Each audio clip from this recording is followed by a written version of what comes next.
We're here to give back and celebrate iWarriors. This is our 8th annual iWarriors golf outing. Let's hear it for 8 years.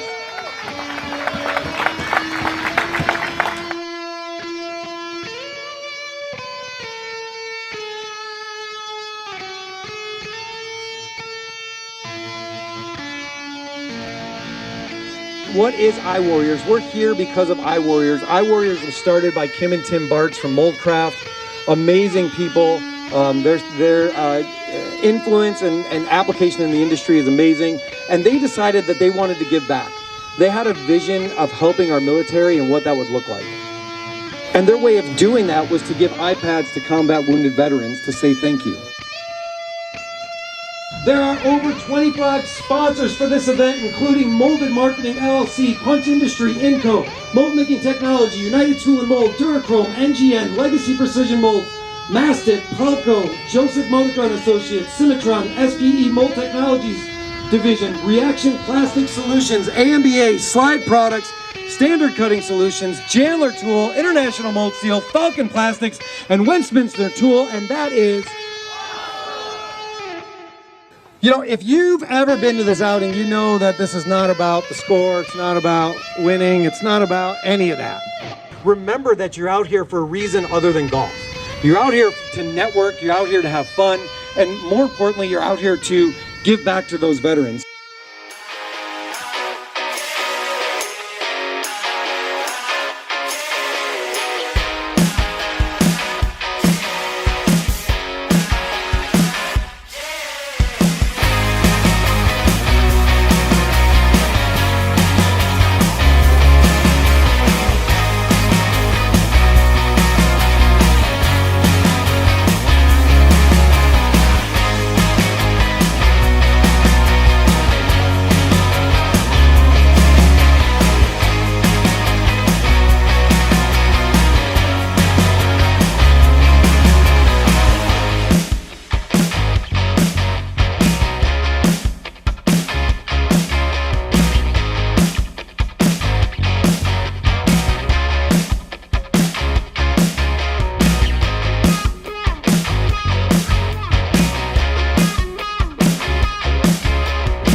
Good afternoon, everybody. Welcome back to the Manufacturing Alliance podcast. As always, I'm your host, Tony DeMakis with Alliance Specialties and Alliance Laser Sales, where we are mold makers that don't build molds.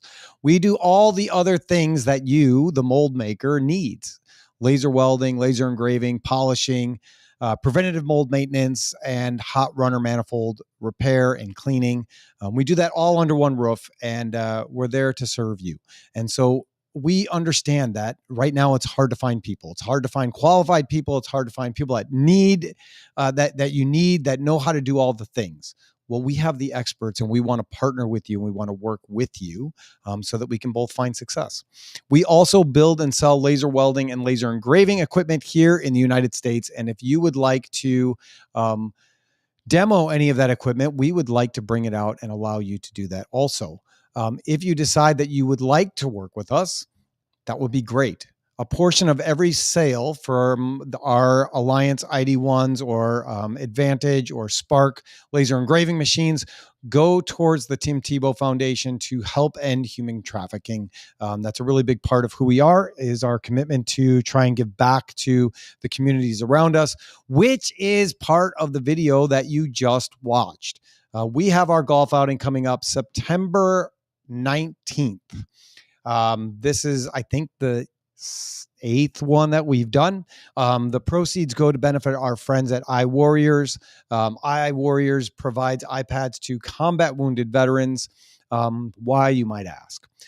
because they suffered for us, because they went and battled for us, because they kept us enjoying the freedoms that we have. And we want to say thank you for that. And so what these iPads do is they allow the veterans to know that we still think about them and we care about them and we appreciate them and we have gratitude for the sacrifices that they made. These iPads are able to be used to communicate with their loved ones while they're in rehab or in hospitals or whatever that looks like.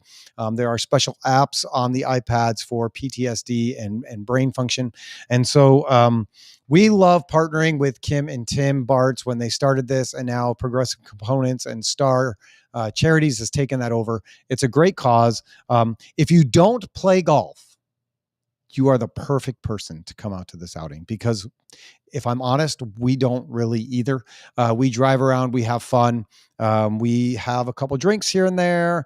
We enjoy ourselves. We network. We grow the community, and we grow the industry, and we just celebrate what we're there for, which is giving back to the people who gave it all for us. And so if you would like to sponsor a hole, if you would like to come out and play golf, the outing usually fills up quickly. That's why we don't launch it until late, because we want to make sure that everybody has an opportunity to get in there. But I do know that spots are filling up. It's going to be a beautiful day. How do I know that? Because God and I have an agreement that if you do his work, he makes it possible. And so it's going to be a beautiful day. I can nearly guarantee that. We've never had any issues. So go to alliancegolfouting.com or just scan the QR code and you can register to come out and be part of that. We have the plastics conference coming up, National Plastics Conference. That is September 22nd through the 25th. It's in Orlando, Shaping the Future Together. This is a great event. You're going to be able to hear from board members. You're going to be able to hear about the recyclability. You're going to be able to hear about sustainability, what's happening in the industry, and all the things that are important to plastics, right? Plastic gets a bad rap. If you listen to last week's episode with Whitney, we talked all about that. This is your opportunity to come out and be part of the change, be part of the difference, find out what's happening, let your voice be heard, and support plastics, because we're all doing these things together, and it's better when we do those things together. So come out September 22nd through the 25th. A lot of good speakers and conferences. We're going to go to what's Epcot. We're going to go to Epcot for a little while. I think there's a party out there, so that's going to be great. I'm really looking forward to seeing all the people and our industry friends. And then last but not least, we have Med Device Boston coming up. It's an MD&M event. It's September 30th through October 1st. This is where all the people that want to know how to build medical devices go, right? They have these ideas and they think, how do I get this thing made? Well, good news. There's going to be additive manufacturers and welders and plastic processors and manufacturers and all the things that you want. So come out, be part of the conversation, see what there is being offered, find yourself some partners to work with and get involved. It is in Boston. It's a beautiful time to go there. September 30th through October 1st. We hope to see you there. And if that wasn't enough, get yourself some shop floor coffee. I know that a lot of people in the shops and in business, they like their coffee. I'm not a guy that likes coffee, but I like to make people happy. And I hear that shop floor coffee does that. It makes them happy and gives them energy. And shop floor coffee also gives back to local communities when people buy their product. And so it's a great way to treat your team. It's a great way to say, thanks for all you do every single day. Here's some good coffee. You don't have to drink the swill. And they'll appreciate you for it. And if you do that now, if you go to shopfloorcoffee.com and you put in the code ALL10, you'll get 10% off your first offer. And so I think that's enough stuff for now. We covered a lot there. And we didn't even get to our guest, which is what we're going to do next. This is a live show. And so when there are mistakes, and there will be mistakes, just forgive me, because I'm doing the best that I can. And I'm all by myself here. Jack's getting ready to go back to school, and we're navigating this alone. But what that means is if you have any questions, comments, concerns, or you just want to say hello and get a shout out, put your name in the chat and we're going to say hello to you. Like Jesus is from the Keiko Pacific. He's with us saying hello. Jason Sparks from MedBio in Michigan is listening and he is here and we're saying hello. And so it's a real easy thing, right? Put your name in the chat, put your business in the chat. We're going to say hello. You're going to get some free airtime. It's great. And if there's anything that we're talking about that you want more information on, just go ahead and ask because that's why we do this live so that we can chat together. My guest today is a friend of mine, a longtime friend. His family is probably one of the first families I met in the industry. Tyler VanRee from Legacy Precision Molds is joining us. Tyler, how are you, my friend? Hey, how we doing, Tony? I'm good. It's a beautiful day here in Illinois.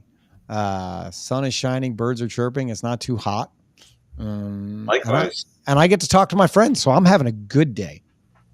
Bet. Glad to be on. And you? How's your day going so far? Going well. Busy. Been a busy week. Kids are jumping back into school too, so home life is busy as well. But yeah, it's kind of nice though, isn't it? Getting back to normal. It is. It is. I'll be honest. I'll take eternal summer first, though. It is kind of hard to beat. Late summer nights, just chilling. I don't know, a little bit less commitments on the kids' schedules. Not all bad. No, it's not a bad thing, but I do enjoy getting back to the regular normalcy of life and the day-to-day where, people go to bed at a reasonable time. We all get up at the same time. You know what's coming the next day. And you can just get into this schedule and this routine. I like it. I'm finding more and more that I'm a routine person. There you go. Well, routine is not bad. So no, it can be, but it's good when it's good. It is. How's your dad doing? He's doing well. Still working 4-ish days a week. 4-ish. I like that. Some repairs back a little bit. Him and Mom spend some longer weekends up north a little bit, and but he's doing well. Glad to have him still. I love your dad. He was one of the nicest people, one of the first nice people I met in the industry. Just like super genuine. I'm sure he could tell that I didn't know what I was talking about much. But he didn't hold it against me, and he was just really welcoming and just an awesome, gentle, authentic human. Yeah, I've learned a lot from my dad. He's been a great role model over the years for me, and I'm blessed to be able to work alongside him most days yet. So yeah. It really is a huge blessing. I feel bad for people when they don't have any sort of relationship with their parents or with their father or whatever. It hurts me when people don't have that opportunity. For sure. That is tough. I agree, because I look back at all the things my dad taught me and all the times where I, even as a young boy, growing up, working alongside of him, and I've got some younger kids now, that early teenage years, but being a parent myself, you look at it, it's like they want to come alongside you and pound that nail into the piece of wood. And there's part of you where it's like, this would be a whole lot faster if I just did it myself. But at the same time, it's like afford them the opportunity to learn something, right? And just be present with them. And my dad's done a great job of that over the years, and I've benefited from it. Still continue to from this day. So, yeah. My dad still comes in. He pokes the bear. He tells us what we're doing wrong. He's gotta have that. Somebody's got to hold you accountable. So, listen, I got plenty of that in my life. There is no shortage of people that want to tell me what I'm doing wrong, which means I'm probably doing a lot wrong. Yeah. Or they're just mean to me. Well, I've got my wife for that too, right? If you got a wife, they're good at keeping you honest too. So, if you have a good wife, this is true. Yep. A good wife is key. Yep. Might not always like to hear what they have to say, right? But the reality is they love you and you know where it's coming from, and definitely worth listening to. I'm grateful for my wife in that regards a lot. So, Absolutely. And it's always good to have those people in your life, right? Like I would never want to be surrounded by just yes people. That's right. You need that. I tell the people on my team that same thing. When we sit in a meeting, it's like, guys, just if I have a bad idea or I say something bad, you need to tell me. Right. Don't just like walk out an hour later and be like, "Well, that was dumb." I need to know now. But you're right. It's so important because none of us are always truly self-aware, right? And so we need people that can speak honest, kind, loving truth into our lives. Helps us grow, helps us get better. And yeah. And at the same point, we have to be willing to accept those things and Right. humble ourselves, Mm-hmm. which is the really hard part. It is. Because it's way easier to be like, you don't know what you're talking about. Yep. But if you take a second and you step back and you go, okay, there is probably some truth behind what they're saying. I need to look at that and I need to analyze myself and see, am I really doing a good job or am I making some mistakes here? Exactly. Yep. Couldn't agree more. So you're a busy guy because you get to run the show over there, right? Well, I guess you could call it that. I don't do it alone. That's for sure. No. But it is busy. Yep. Always a lot going on, but I'm blessed to have a great team alongside of me. And yeah, we wouldn't be who we are today without everyone else alongside of me. That's for sure. So give us a little breakdown. What is Legacy specializing in nowadays? Well, over the last year or two, we've diversified a little bit. But our core roots really are in plastic injection molds. So 500-ton press size and down, a lot of high precision, complex action type stuff. So all the way up to everything from a single cavity prototype up to multi-cavity class 101 tooling. So we've always got a mix of that stuff going on in the shop. We also do a lot of custom machining, whether that's spare parts or cavity stacks for our mold customers or even end use parts for aerospace, medical, defense. We've diversified into that last couple of years. It's been a good thing. It's given us some additional industry exposure as well as some expertise. Every industry you kind of play in gives you new challenges, new opportunities. And so we've learned a lot from that, which, yeah, we're glad for. It allows you to continue to stretch, right? And grow. I mean, you and I were talking a little bit before about boring. We both were part of the Global Leadership Summit. You didn't come down from Michigan, but we were talking about Craig Rochelle and some of the teaching points that he had. And one of them was that idea of being boring and how boring is not necessarily a bad thing. Exactly. Well, the boring being just the normal stuff you do every single day, right? The things that when you do them for a sustained period over time, right, make a big impact. Right. And yeah, I resonated with that a lot because so often it's easy to think, well, I mean, maybe you look at people around you, right, and they're like, oh, they were an overnight success, or, well, look what they did. I can't believe they've done that. But the reality is that all happens one small little intentional act at a time over a long period of time. Yeah. And, yeah, anybody that's successful will tell you that same thing.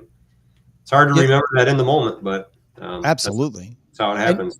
And nobody sees all the hard work that happens every single day that goes into it. Like you said, an overnight success is years in the making that is kind of hidden and buried away in the work, in the shop, in the garage, in the basement, whatever that looks like for each individual.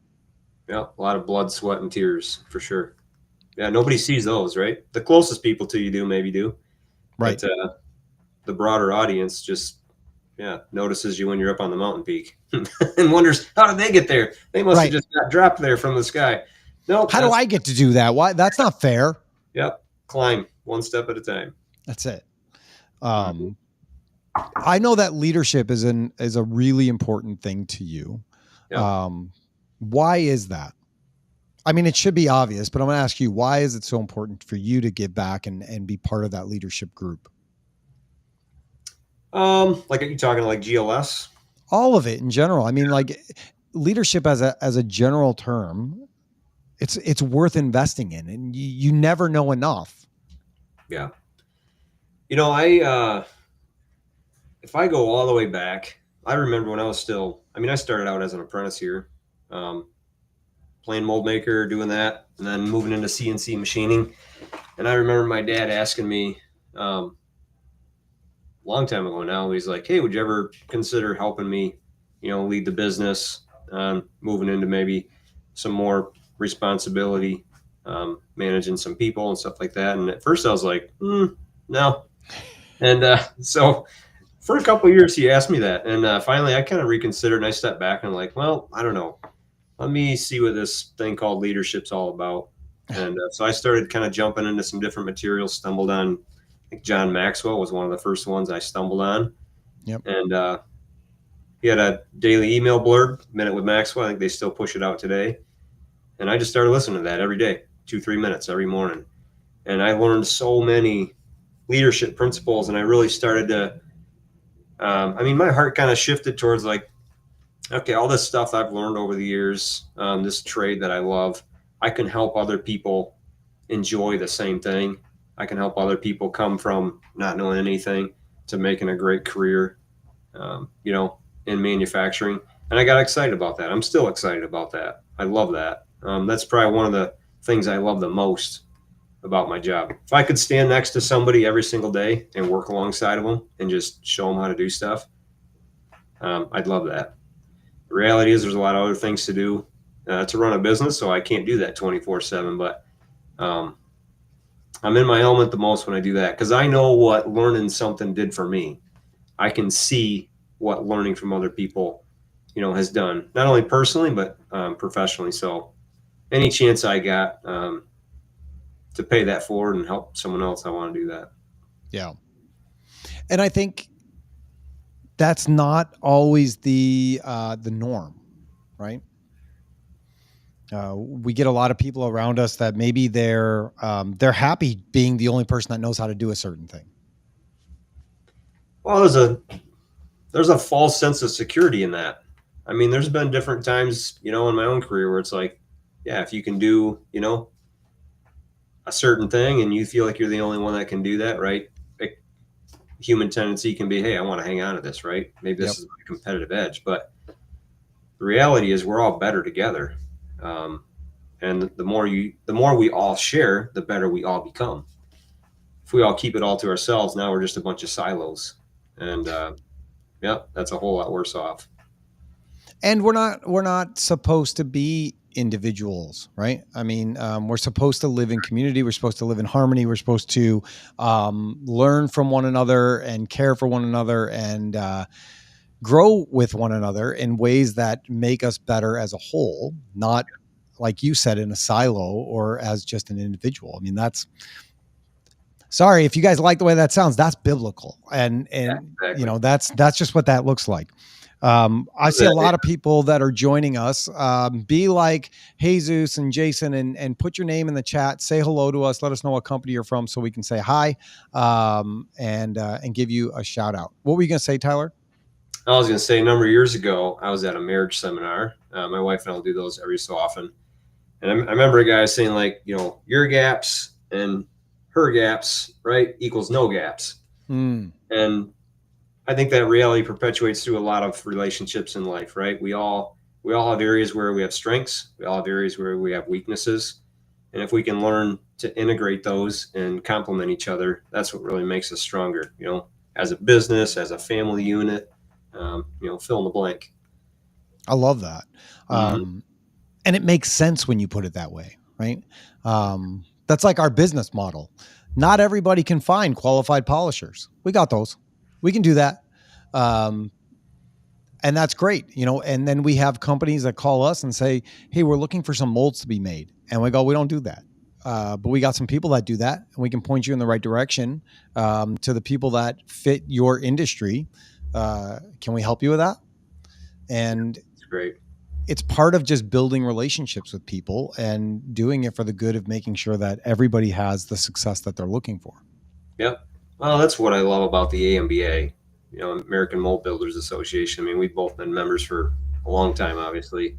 Yep. That's the power of the community, right? There's, when I look across the AMBA, there's so many diverse talent, skills, and abilities, right? Every business does a little bit different, something a little bit different, right? They have an expertise in a different area. And yeah, that's what makes for such a great community. Because, like you said, you can say, "Oh, what do you need?" Okay, I know a couple people. Go here. Right. I got a person for that. Yep, exactly. What have you learned being the president in the AMBA? Oh, being president of AMBA. Yeah. Couple of things I've learned. Things happen slowly over time. Mm. Sometimes when you look at things from the outside looking in, it's kind of like, whoa, that's a big change. Or, wow, I didn't see that one coming. Sitting on the board, you really get to see a lot of the intentional, methodical steps that happen that ultimately turn into, what all of us get to see and experience. Yeah.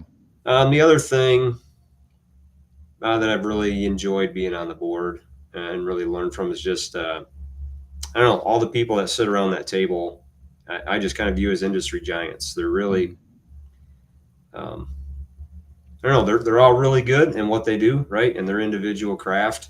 I really enjoy being able to sit alongside of them and learn from them, see what they do, whether it's personally or in their business or whatever it might be. That's really been a lot of fun. Yeah. I love the conference, and every time we can get together and do those things, because you get your friends together, right? You get like-minded people that come together, that are mostly trying to better themselves, better their organization, the organization as a whole, and the industry together. That's right. Well, and AMBA's done I think the one thing they've done a really great job of is just creating a community. They've created a space where people can come and engage in community, learn and grow together. I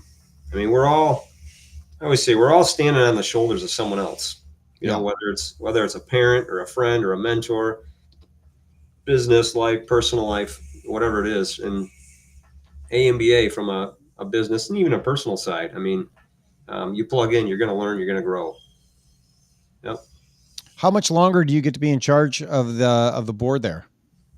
I think my tenure kind of winds down this year. I'll pass the baton off to the next successor. Okay. Tradition in the AMBA is always president has the option to stay on as immediate past president for a year or two. Okay. So I'll probably remain on the board for a little bit, but as far as being president, that will come to a close here in less than a year. All right. Are you excited, counting down the days to be able to take a little bit of a step back, or are you going to miss the pressure and the quote unquote limelight of it all? For me, limelight was really never the thing. When I first when I first got asked to be on the AMBA board, I was like, why would you want me on the board? I'm just an average toolmaker, but the reality is when you jump on there, we're all good at something. And when we all collaborate as a board, there's, dozen and a half of us on there. And when we can collaborate together, the ideas, the ways we can support the industry, make sure the industry's healthy moving forward, just get such great ideas from around the table. So it's really been a blessing to see that. I'm busy, so from one standpoint, hey, one less thing to do, sure, that's nice. But I also know there will always be something else to fill it. Absolutely. But I'll miss it. I'll definitely miss it. It's great collaborating with them all, and it's great to really be on the forefront and see what's going on, what's happening. Yeah. Yeah. I think it's great. I think that you're a breath of fresh air there. That's good. You don't have all the gray hair yet. You probably got some peeking through, but my wife reminds me, I guess. Yeah, I've got some coming. So I'm running out of dark hair. That's what's happened to me now. It's okay. I don't exactly know when that happened, but I'm running out. But at least I have hair. Yeah, there you go. So I'm good with that. One of the things I don't want to make this all about the AMBA, but I do like the organization. I love the organization. I like being part of it. I would love to see, this is just me talking, so take it with a grain of salt, revising what it looks like to be part of the AMBA. Mm.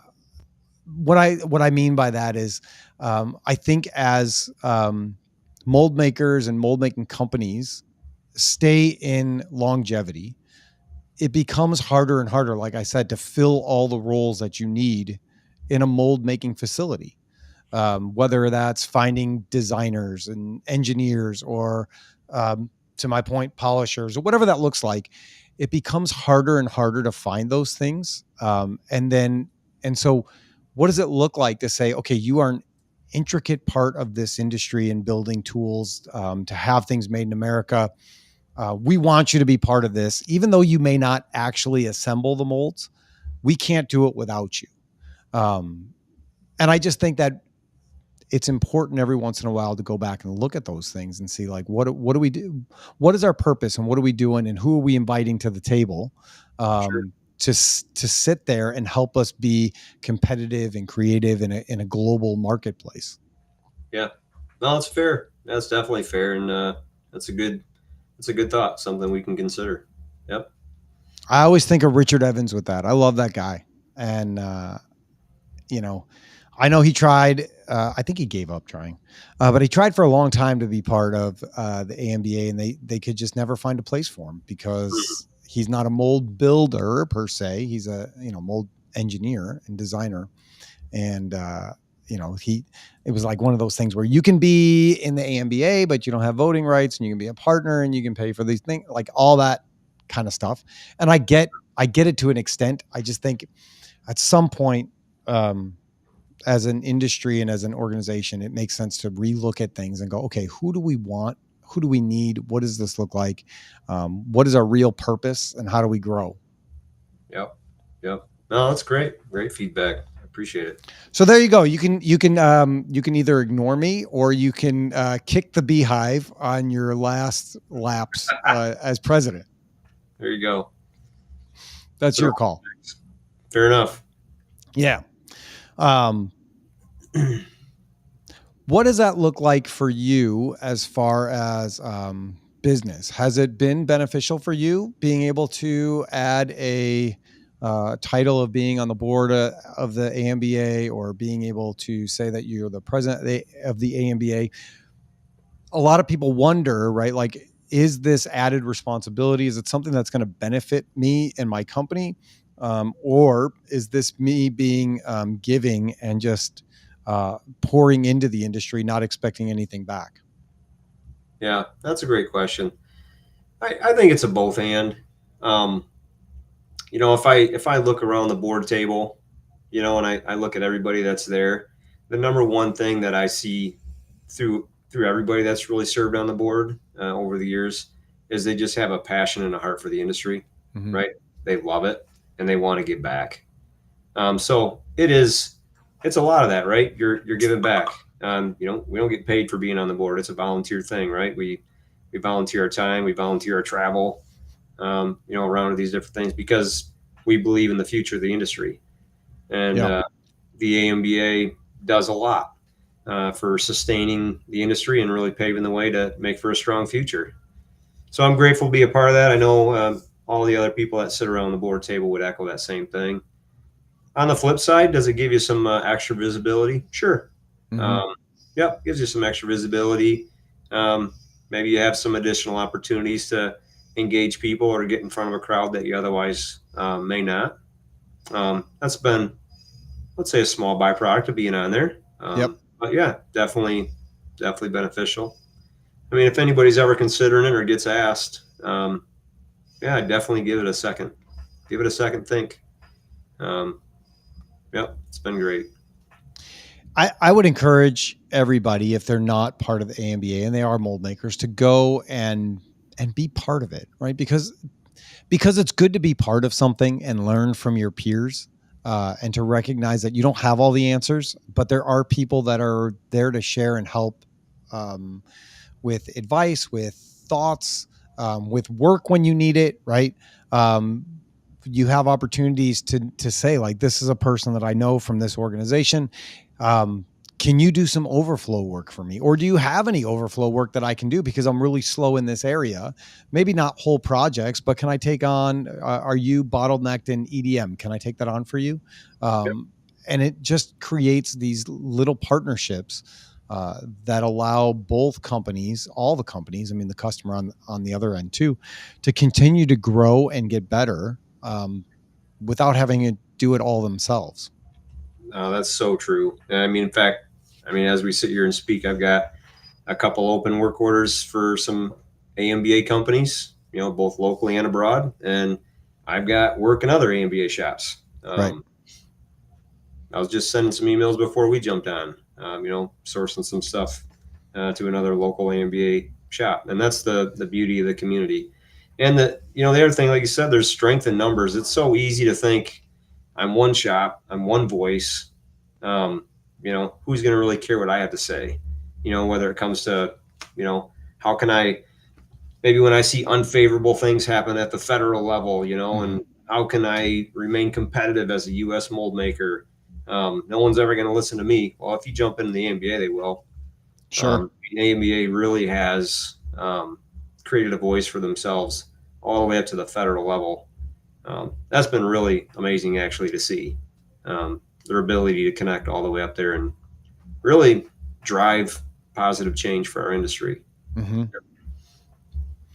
Because let's face it, we need to have our voices heard on all the things that matter to us and our businesses. Yep, exactly. And sometimes it's really hard to say, like, who do I talk to about this? Like, how do I say that this is working or this is not working? Who do I need to talk to get an answer? That's right. Yep. And then when you have like the Omars of the world or the Mike Devereaux of the world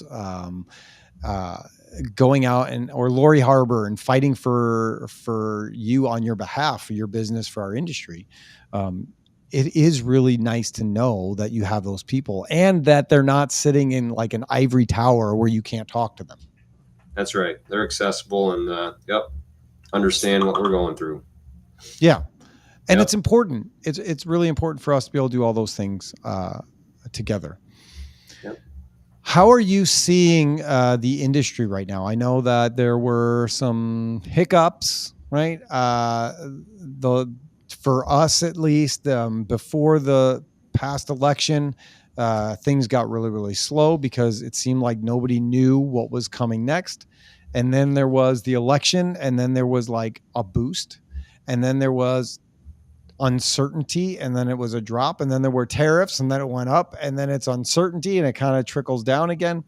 What are you guys at Legacy seeing and in the AMBA seeing right now in that regard? Yeah, that's a great question. I mean, there's always people on opposite ends of the spectrum, right? Depending on it, but I would say, as an average, what we've seen personally here and a lot of the AMBA shops that I've talked to, I mean, the last 1 to 2 years have been really challenging. I mean, like 2024 was very, very challenging, up, down, or some shops are just dried right up. Yeah. Had very little to no work. So that was tough. It's tough to see that. This year has been a little bit of a slower start. Some are picking up quicker than others. But I think things are really starting to take off again. Hopefully that momentum keeps that way and stays that way. But I've heard lots of stories of places picking up, starting to get busy again. We've seen that. We're in that right now as well. So grateful for that. Yeah. Hope it continues. I think it's going to continue. It looks pretty strong. Little ways out. We can never see for years and years, obviously. Right. But yep, looks good moving forward. Well, there was just another report, right? That it's 50% tariff on steel. Is that what it was? Steel molds coming out of Asia. So that's on that's a new tariff on the content of the steel. So, like for example, let's say you have for using round numbers, you have $100,000 mold, and $20,000 of that mold is cost of steel. Yep. There's a 50% tariff on that $20,000. So there would be a $10,000 tariff in that instance. Yeah. Yep. Which is great because it allows you to be more competitive as an American mold builder, right? That's right. Yep. Yep. For a long, long, long time, it's been very, very difficult to compete globally for our industry. And this is just one more step to help level the playing field. Playing field's not level by any shot right now, but it helps. Every little thing helps and gets us closer. Yep. What do you think would help level it? Oh, that's hard. That's a hard one. I mean, in one sense, you could say super high tariffs for a really long time, but as a mold builder, as industry, hey, that sounds great for us. For a lot of OEMs in business, a lot of them have built business models around, global supply chain. Sure. So that would have a huge impact on them. But as far as mold making and stuff goes, I mean, you're fighting against countries who pay their employees a fifth Right. of what we pay, So if you're paying somebody $25-$30 an hour, there's somebody in a different part of the world getting $5, Right. Equivalent to the US dollar. So at the end of the day, a mold takes the same amount of time to build over there as it does here. Sure. It's not like they're doing it in half the time. They're just significantly lower labor rates, as well as some lower materials for some of their stuff. But yeah, that's a loaded question. There's a lot of things that go into it, but I think they're all things that we have to think about, though. When you look at companies and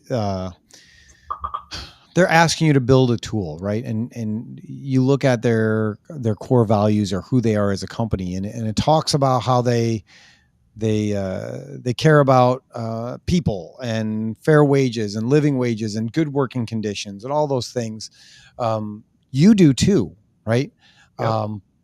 And so I wish that all played a part into who gets the job and who gets the work. It's not just about the bottom dollar, but what does it actually look like? Because when we're talking about living wages and good conditions for employees and all those things that are important to us as consumers and as Americans, it shouldn't just end here in America. It should go out. We should feel that same way about everybody wherever they are, whether that's Asia or India or Mexico or wherever that is. We should want that same thing for people to be cared for and taken care of in a real way. And so it's impossible for American companies to then try and go and compete on that global scale, like you said, when we actually care about the people we have working for us, and they're not a number and they're not a cog in the wheel, but they're a human being in our company that we love and respect and want to see them and their families taken care of. That's right. Yeah, no, that's a huge part of it. I think the other part of it too is, American manufacturing really is the backbone of America. Mm-hmm. It's built our nation into what it is, but it's also, by and large, the manufacturing sector helps protect us. National security is a huge thing, right? Our ability to make our own things and still be an independent, free nation is crucial to who we become and who we are, and hopefully, for years and years remain to be. Yeah. So yeah, if you got the manufacturing talent, you got the manufacturing industry, people leave, our industry because maybe there's no jobs anymore. That has ripple effects far, far greater than what most people really are aware of. And you see that through COVID, right? COVID happens, the world shuts down, and everybody freaks out they can't get their stuff. Yep. And 12 months later, they'll get amnesia and forget about it. And yep. But to me, that was one of the most frustrating things, is because during COVID, U.S. manufacturing got busy. Yep. If you decided to keep your doors open and not shutter and shut things down because you were afraid that it was going to be the sky is falling, and you stayed open, you got busy because you just did, because you had to, because there was no other choice of where to go or who to use. Right. And sadly, you knew it was in just a little bit of time before people's I just say greed kicked back in and said, hey, remember when we got this a little bit cheaper and it was almost as good? Why don't we just go back and do that again? Right. And then you had businesses, U.S. manufacturers suffering. And for what? I mean, when are there enough skilled people right now? No. But do you guys have an apprentice program? We do. Yeah, we've Okay. got an apprentice program for CNC machinists as well for mold makers. We got 2 apprentices in CNC right now, and then 1 in mold making. But yeah, it's been a great way to invest and give back. So it's like, watch them grow. Yep. My point is, like, are there skilled people now? No. But most of the mold builders that I know have some sort of their own apprenticeship program in place. And so you don't need to necessarily hire the most qualified guys right now. You need to hire like Westminster taught us all, right? Like with curiosity and with enthusiasm for what you want to do. You don't have to have all the answers. You don't have to be a 10-year veteran. You have to have the willingness to show up, be patient, be curious, want to get better, give back to your employer, and just want to work. You have to have that passion and that hunger for work, and you can be taught all the other stuff. Yeah. No, it's so true. Hire for character, train for skill, right? Yep. And, it's the day and age that a lot of us live in, right? There's a lot of talent that's retiring, out of our trade. But the reality is that talent didn't just magically plop into the industry. Right. 20, 30, 40 years ago, that talent is the byproduct of just what you're explaining, right? Somebody who was interested in an opportunity came in and was taught 1 year at a time over a long number of years. And all of a sudden, voila, I have talent, right? So yeah, when we all do that, it's a long game, and it's not easy. It's a grind. I mean, it takes a lot of time and a lot of patience. I mean, that's the thing with skilled trades, right? You don't learn it in a month or even 6 months or even a year. It takes years to really master a craft in an area. And that takes a lot of intentionality on the company's part, and it's a big investment, but it's worth it. I think the best way for me is when I look at it, I'm like, hey, I look around and see maybe all the more seasoned talent, right? People that have decades of experience, and you really can appreciate what they can bring to the table. But you got to remember where they all started. They all started working next to somebody who was in the same spot that they're in now. Yeah. So given the younger generation the chance to do that is what's going to sustain us long term. We've all got to be doing that. Yeah. When you look at that, when you look at exactly what you're saying, do you find because you grew up in this industry, I'm a transplant into it. So when you look at that and you see the way that equipment has developed over the years and the way technology has grown and automation has grown, do you feel like the learning curve and the barrier to entry is smaller than it was, 10, 15, 20 years ago? Oh yeah. Yeah, definitely. Technology helps us a lot. You can get up and running a whole lot quicker nowadays than you could, 10, 20 years ago. I think there's still an element of, I don't know how to say it, just skill and craft. It's just part of learning the craft, right? Like any technician, right? I mean, you think you have the furnace guy or HVAC guy come to your house, there can be an iPad with every problem that anybody's ever seen, right? That he could research and look up, but is he going to have the depth of insight or understanding to look for that thing based on the symptoms, right?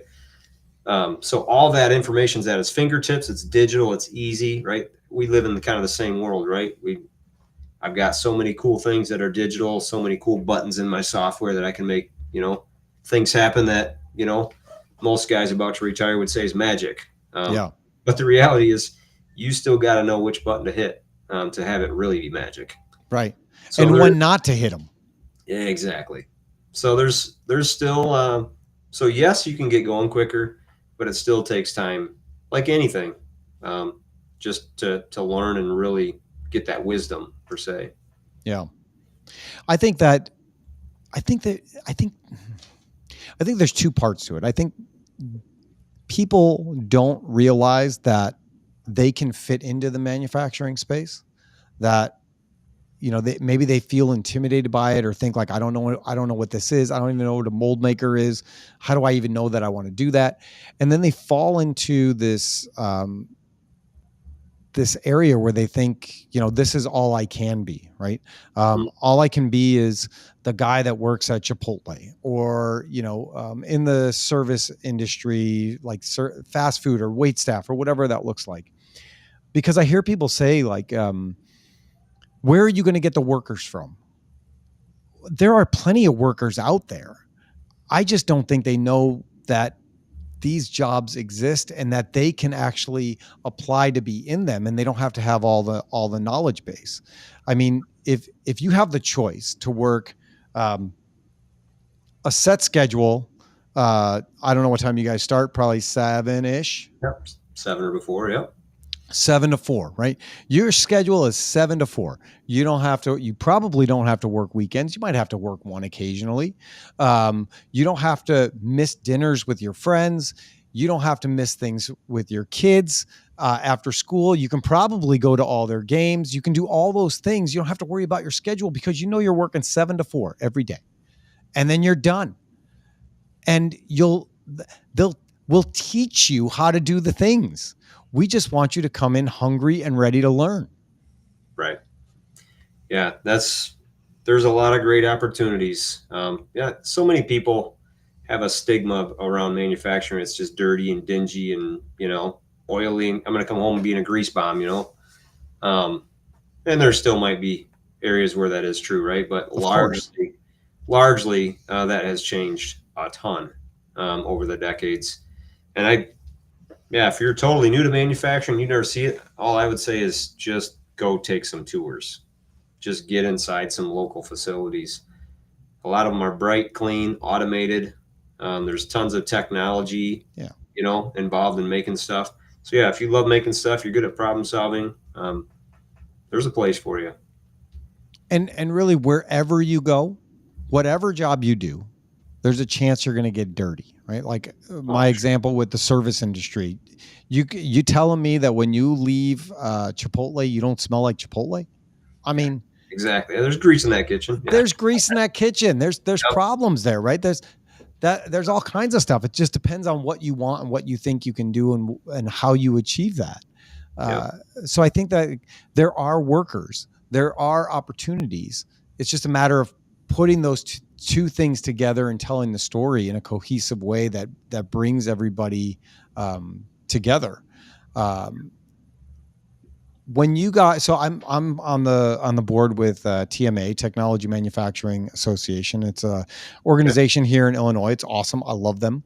And I think Patrick is starting to talk to Troy a little bit. So Patrick heads up the TMA. I think he's starting to talk to Troy a little bit. One of the things, because we offer a mold making apprenticeship program through the TMA.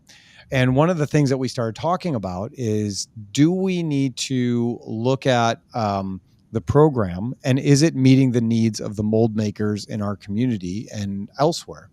And I think that he was starting to talk to Troy a little bit to start getting some feedback. But it's one of those things where I look at it and I go, okay, maybe we need a task force. Maybe there should be like again, this is just my brain. Maybe there should be like an AMBA task force or apprenticeship team that says, okay, what are the skills that every mold making shop needs, and how do we put together a curriculum that we can then pass on, or at least give mold shops a heads up in how to start this program, so that when we hire these people from, Chili's, I picked on Chipotle enough, and I love Chipotle. When we hire these people from there, we all know what this is kind of going to look like. We all know what we need, and then it's not one person doing it; it's a team of people collectively building this program together, knowing that some people are doing it better than others, which is always going to happen. But then there's a standard, right? There's an AMBA certificate, or we have TMA certification, but just making sure that it is what it's supposed to be, because it's been vetted by the companies that we know, like, and trust, because they continuously turn out quality people that are leading the industry in big ways. And then you don't have to think of it all on your own. I was talking to a mold maker. He said, it's such a challenge to have our own apprenticeship program. We wish that there was a place that we could send our team to learn all these skills. We would gladly pay for it. And how do we do that? Yeah, I guess I take that for granted, because not all of us live in a community where maybe there's a local college or a community college, that offers a program. We're privileged to have that, right in our town, 15, 20 minutes from our business. But yeah, not everybody has that. So I can definitely see value in that, where that's not available. Yeah. And maybe I'm naive. I don't think it would take that much. It's just like pool some people together, get some companies that are on board with this idea that want to see it succeed. And you go, okay, let's develop 4 levels of classes or whatever that would look like. How do we do that? What do they need to learn first? How do we progress through this? And what are the benefits to that? What's the certification look like? I'm just throwing stuff. I'm throwing stuff out there. If anybody thinks it's interesting, you can take it and run with it. It's speaking of finding people too. We talked a little bit earlier about just like, hey, hire for character, train for skill, right? Yep. And I hear it a lot. There's just no good people out there. There's no good people out there. And sure, it can be tough. I mean, we're in the middle of hiring right now too, and it's tough to find the right person. But they are out there. And quick story, I was at, that's maybe a couple weeks ago, ordered pizza, typical Friday night, pizza and a movie night.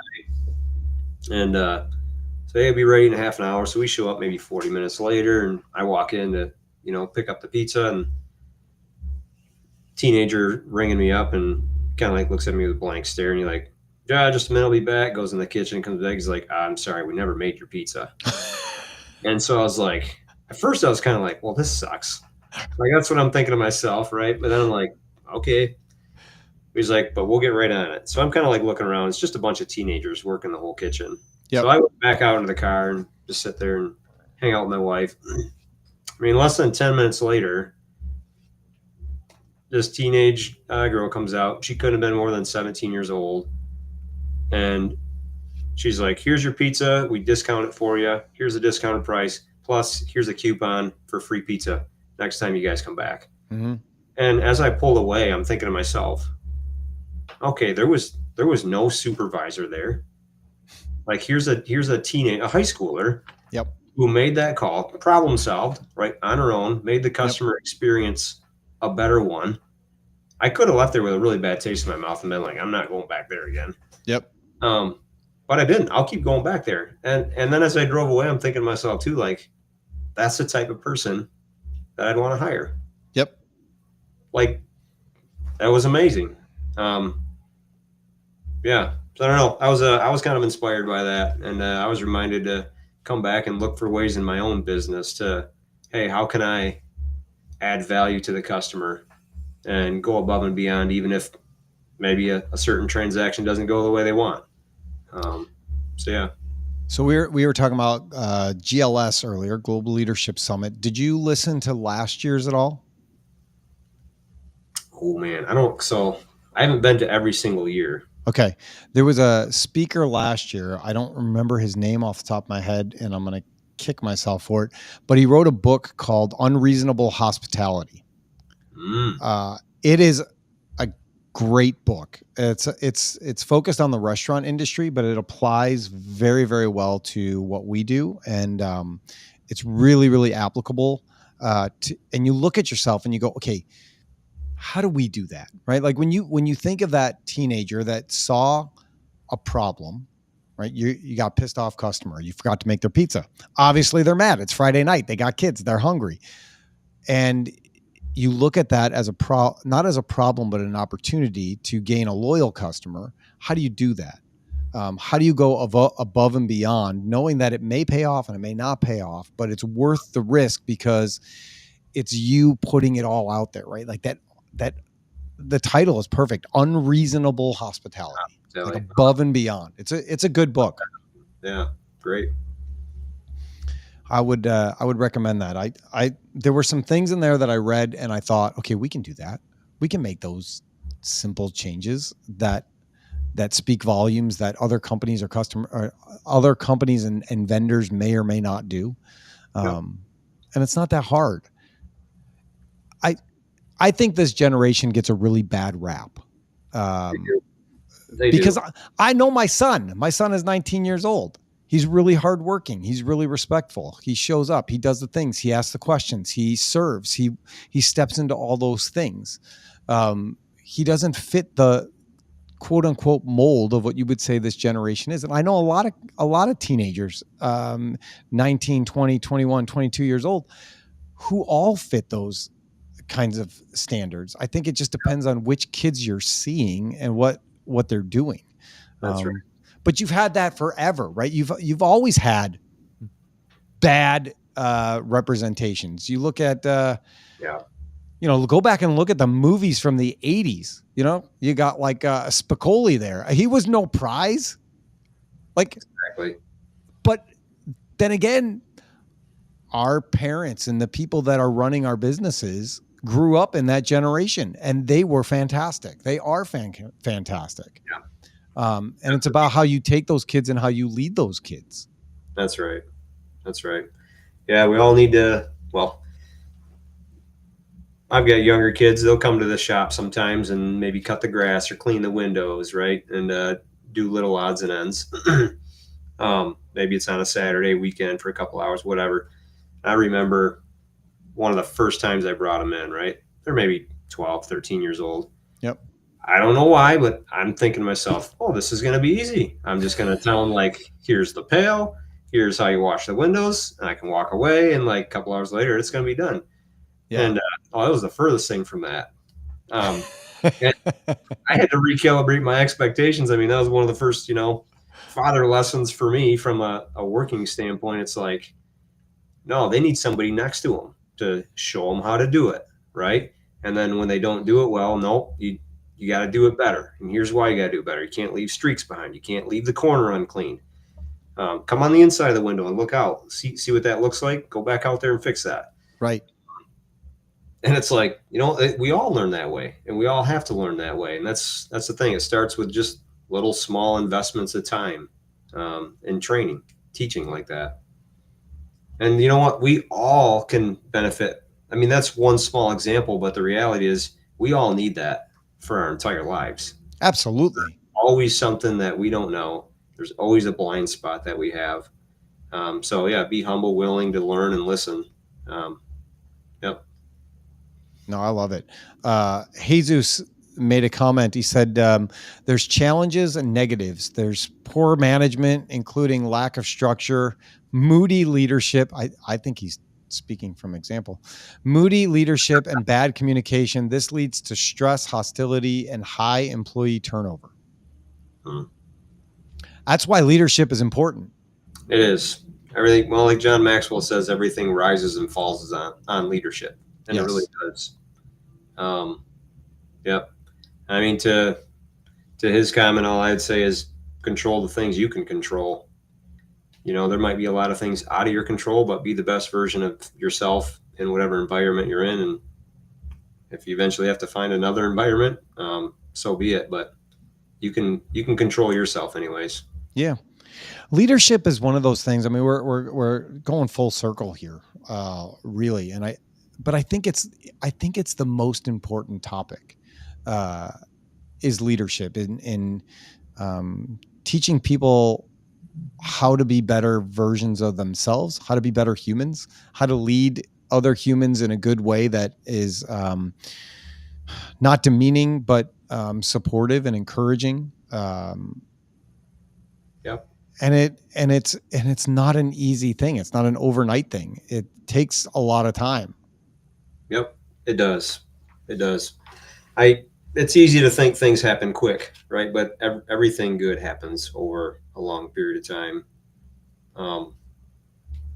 Every week, like here, we have a staff meeting every Monday morning where we sit down. We go over jobs that are really high level. Hey, what's going on? But then we also take some time really just to learn and grow together. So it might be a little snippet video from somebody. Maybe it's on something about leadership. Maybe it's, personal motivation. Maybe it's family or relationship, centered. But the whole premise behind it is if we all are learning and growing together, right, we all get better together. That's right. Yep. I love it. And none of them are easy. None of them are new concepts, right? Greg Eidenberger. Oh, yeah. I love that guy too. He was another one of those guys that was really, really kind and taught me a lot of things. And he gave me a book, The Servant, and he said it was mandatory reading in their company. And he said he's read it 4, 5, 6 times every time that he had a different stage of life, whether he was a parent or a grandparent or newlywed or whatever that looked like. And it's a great book. It's a story, but there's a lot of lessons learned in there. And it's basically, spoiler alert, it's learning to serve like Jesus and be a servant leader in every way and capacity, and what that looks like and why it is such a popular methodology of leadership versus a dictator model or something along those lines. It's a great book. Well, I got 2 books to add to my list now. There you go. Listen, the library. What's crazy is, nobody in high school would have ever thought that I'd be giving book recommendations, but here we are. Yeah. Were you a reader when you were young? No. Okay. Yeah. No. Yeah. Same. I could take it or leave it, but I love it now. So.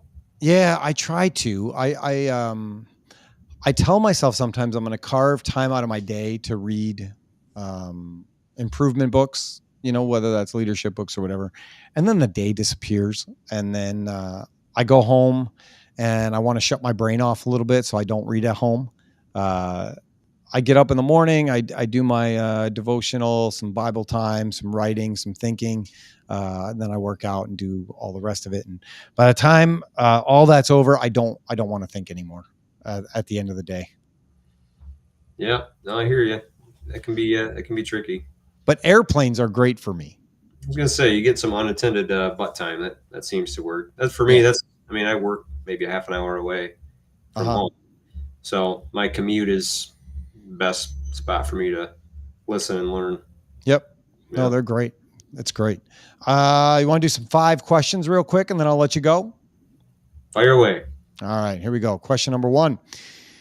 If you could make one rule that everyone had to follow, what would that rule be? Oh boy.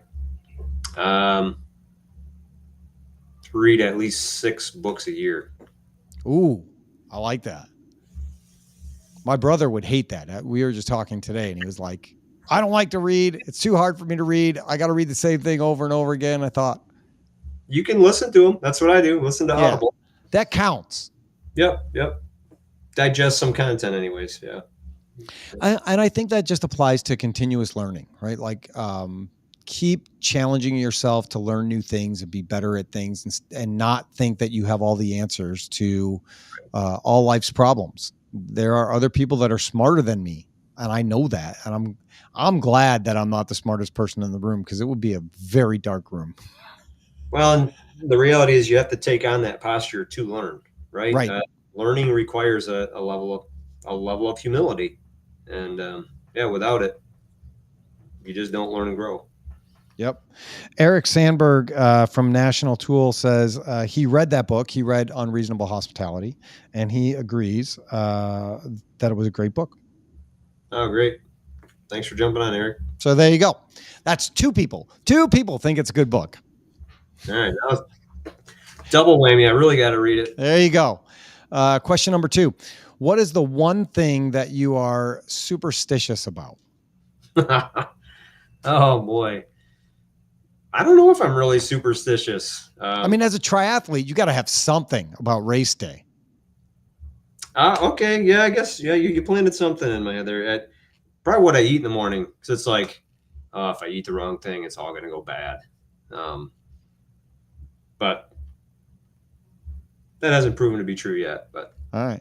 Did you do your race this year? So it's coming up in a couple weeks. This is probably This is the one race that I don't know. This is maybe 6th or 7th time I've done a try.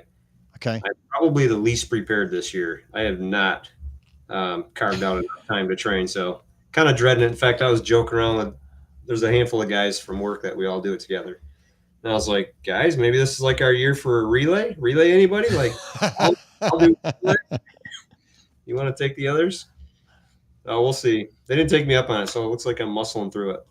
Now, what if this is the year that you just do your best because your body is fresher? We'll see about that. I don't know.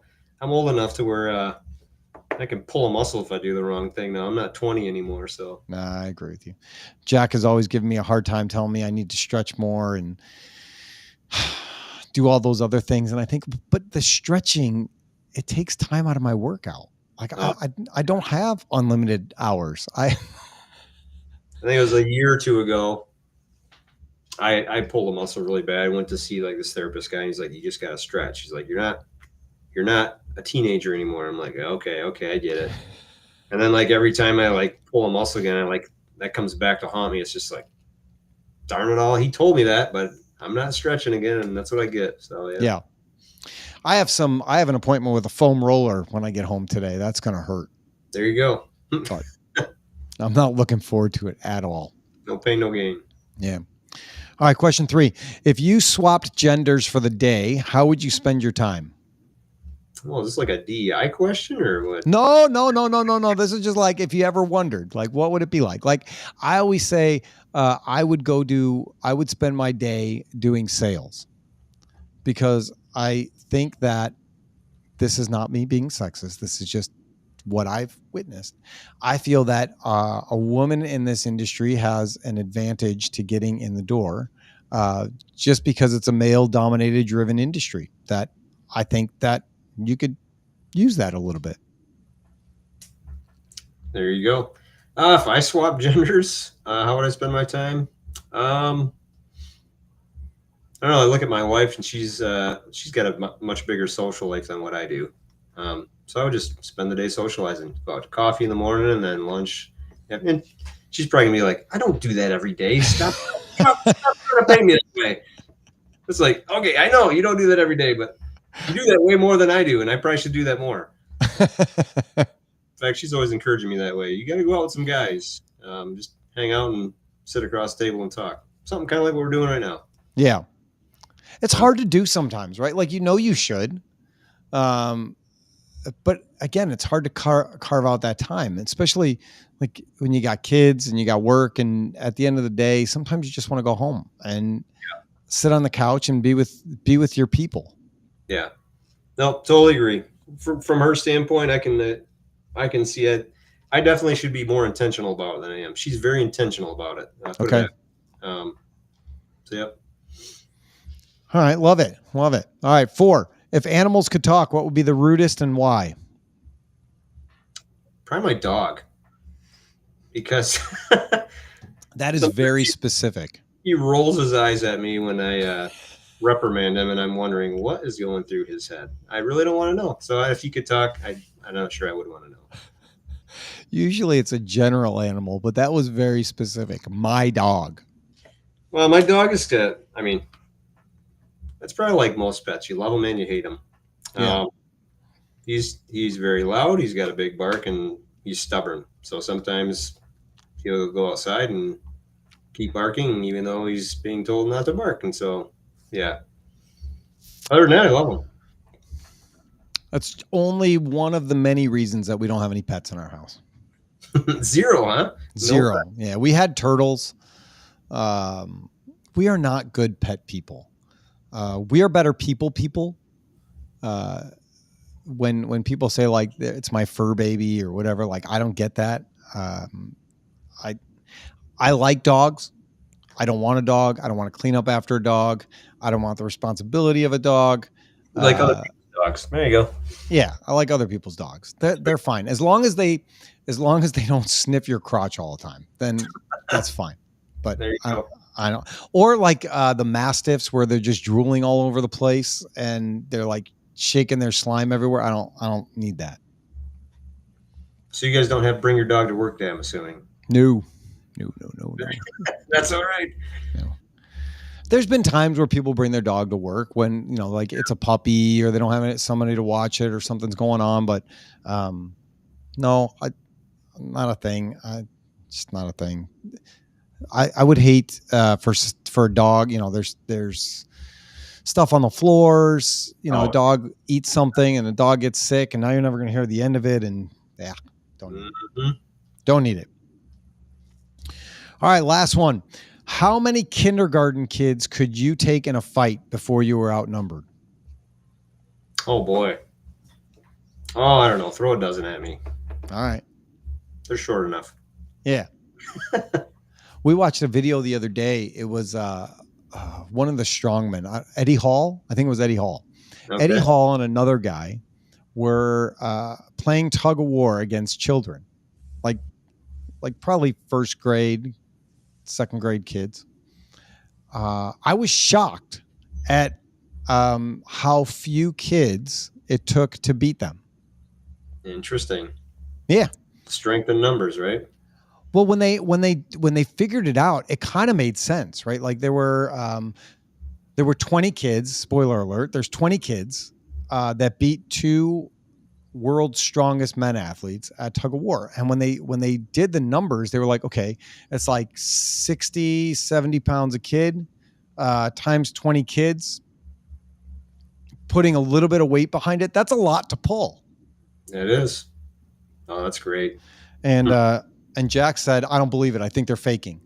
And so today at youth group, Jack is going head to head against all of the 6th grade boys in tug of war. Right. And we're going to see what happens. We'll see what happens. Yeah. I'm excited for it. That's funny.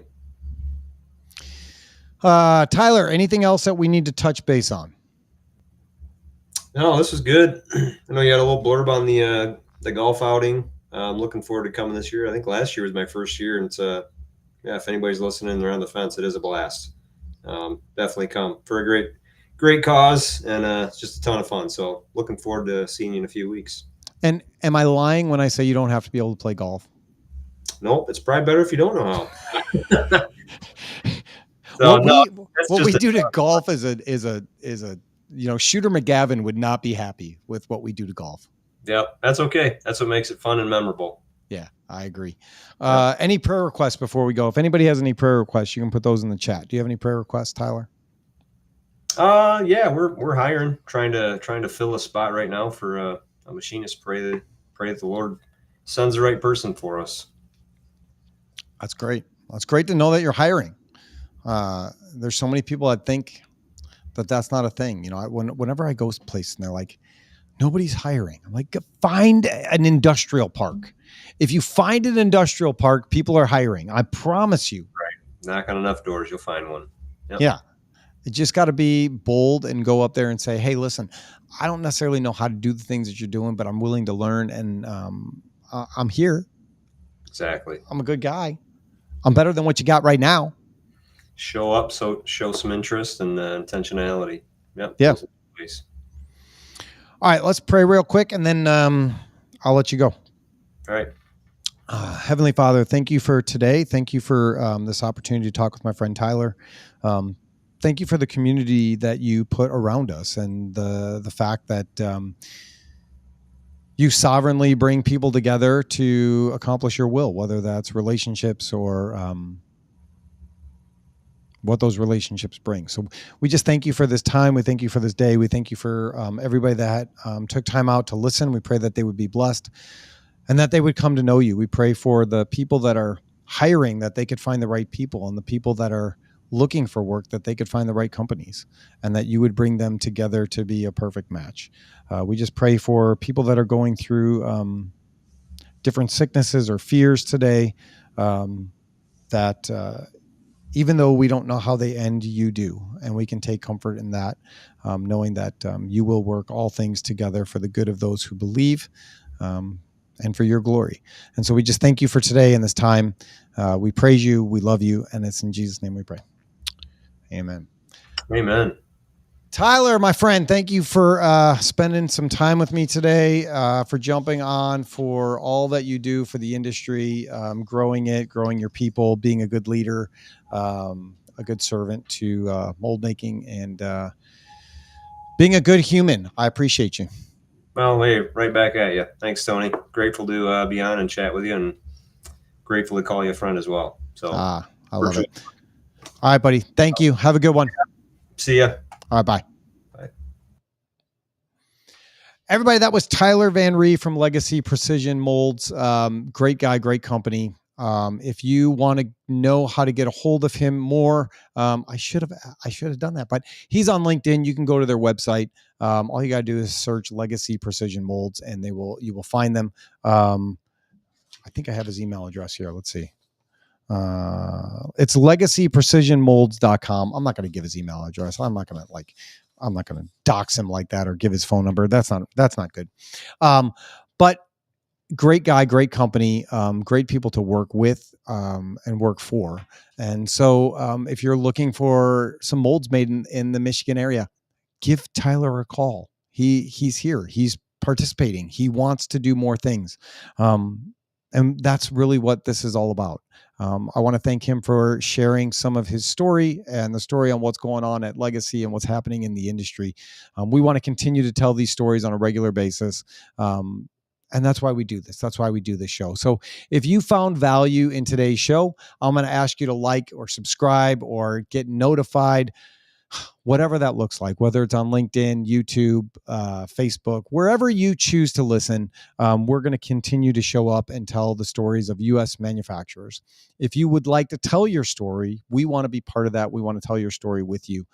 Everybody has a story to tell, and everybody has something that's worth listening to.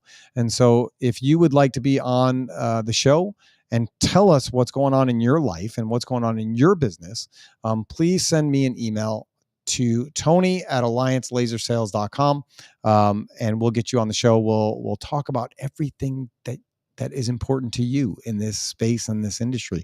If you've never done a podcast before and it scares you a little bit, that's probably a sign that you should do it. Get out and have a conversation, be real, be authentic. Be the person that God has created you to be so that you can tell your story and grow your company. I want to thank everybody for watching and listening today. It's been a joy to spend an hour and 20 minutes with you. Have a great day. Take care, and God bless.